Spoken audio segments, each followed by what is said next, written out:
originally had a home and lived on the Isle of Capri. And Sue and I were active in quite a few volunteer type of events, and one of them was the Loop for Lupus, and which was an annual event for lupus. It's a real big, it had a big motorcycle element to it. It all ends up down at the Lions Club on Sunset Beach. And afterwards, I had to come to City Hall and deliver some money and products to Chuck Howard, who was the city manager at the time. And as I'm coming through the back door, HR department was there, and AJ Sarko was our HR, one of the HR staff, and I stopped in and said, "Hey, how you doing? It was nice working with you and all that." And I look up and there's this poster saying, "We're looking for an IT professional." And I went and talked to Chuck, and he told me about it, and then I applied for the job, and they got what they were looking for. They were looking for an IT professional to come in and create an IT program, an IT department for the city. And he asked me if I would stay for at least 3 years while I got this done. I said, "Chuck, I'm going to retire from here." He goes, yeah, give me 3 years. Well, that was 2001, so. But that's how I got here. That's how I started.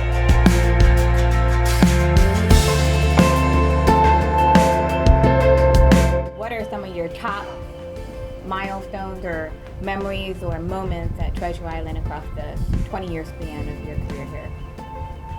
So there's many, and I was going through them, and there's just so many to talk about. And our conversation right before here was when I came here,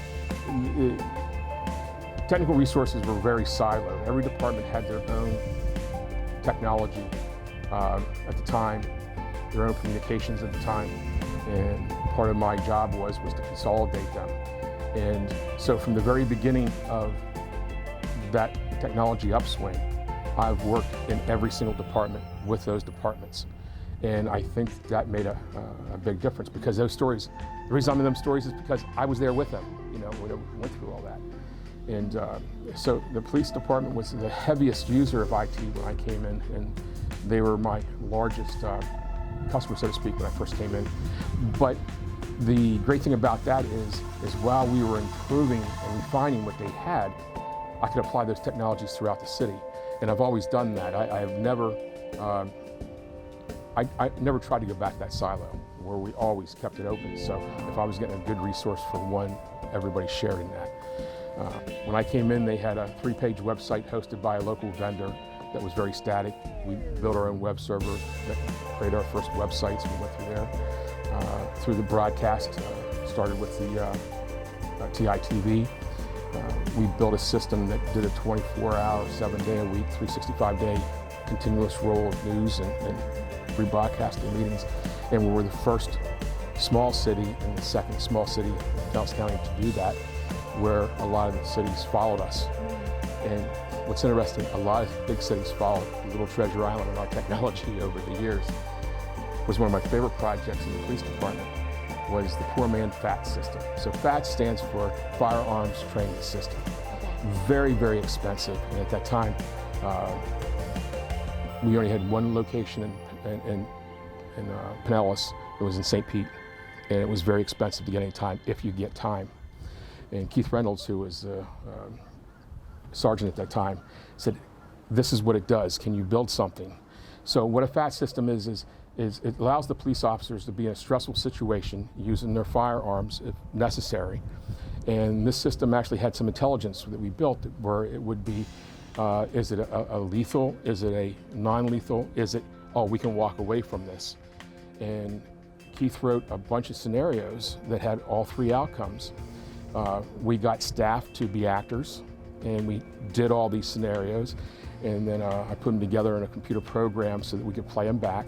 We used 2 projectors and bed sheets at All-State Firing Range. Wow. And we could display these. The sergeant could sit at the control, and he, as the scenario was happening, he could control what direction scenario was going to go in. And it worked out so well that we did version 2. In version 2, we went out to Gulfport, to the theater, and got real actors. We had gotten 3 abandoned, a house, a industrial, and like a business location.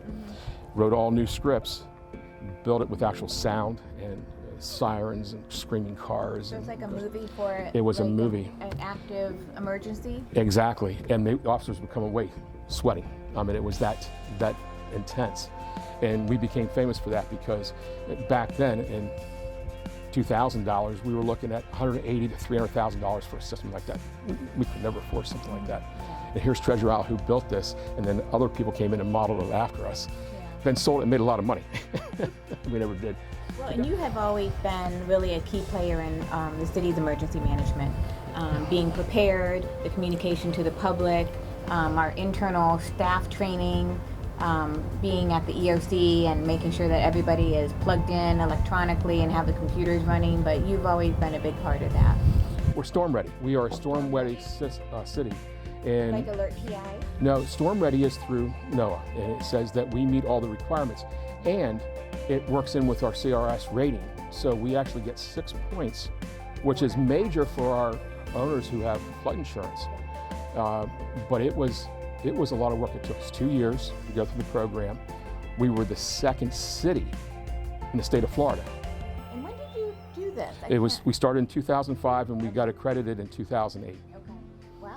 And we've stayed accredited ever since. That is when we started Ready TI, which is our annual hurricane conference or seminar that we have in the city.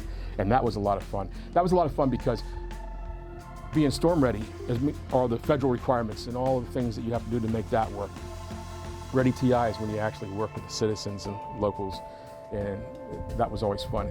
And the big thing that we did there that changed that is we found and talked to and got Mike Clay to come in, and he changed that for us, and it's great. And my favorite story about that is you like to give a speaker's gift. Well, what do you give a meteorologist, right?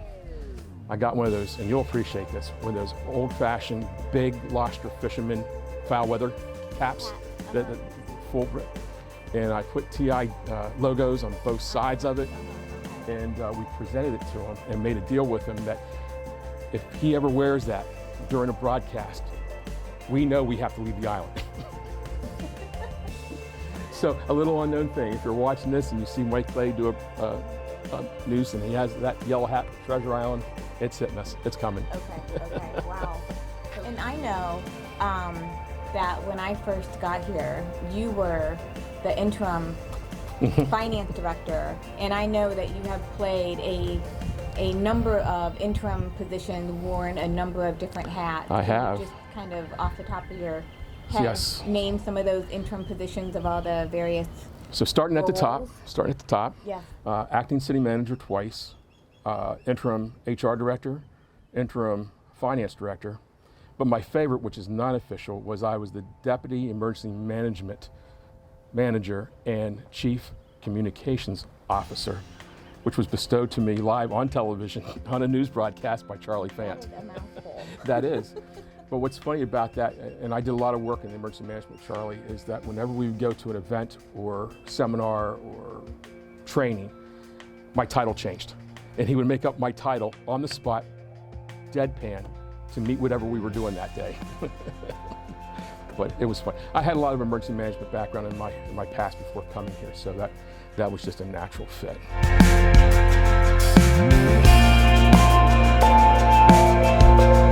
Well, that was interesting. I mean, the demolition was interesting. The construction was interesting. And the things that you find. This bridge at the time was the second bridge built the way this bridge was built and the technology that was used. And it was a very high-tech bridge. And when we go to move into the control room, top of the bridge tower, they had one 4-outlet electrical box for the whole room. But it's it looks like a spaceship up there. So, well, I'm glad you said that. One of the first problems they had was the sun. They had a problem with the sun, and they didn't know how to block the sun. The sun comes up, and they didn't know who to talk to. And I said, oh, I'll help you. And I just called up the airport over St. Pete, and I said, I want to talk to the facilities manager. And I said, you have a control tower, what do you do about the sun? And he said, well, I did this and did this and this, and that's how those blinds got up there, because I called the airport. It's use that network, figure out who you know, get things done. Jimmy Hoffa is not in the old bridge. They look for him. Okay. And I thought that was funny. And That was a rumor at one time? that was a rumor, and we had some reporters come in when they started digging up the old encasements to see if there's anything buried in them. It's amazing. We have never been on the bleeding edge of technology, but I've always kept us close. Tough on a small budget to make it affordable, and we've been very successful at that. But I've had both a management and a commission that understood that and allowed that to happen. Now, I did my work. We didn't overbuy. We did everything right, but I couldn't have done it without the commission and the city manager. So. Yeah, I think it really makes a difference having that type of technology and that support with a small staff, It is. making us as effective as we can. Yeah. Yeah, I totally And I think staff appreciates it too. I know So, they do. so it's big circle.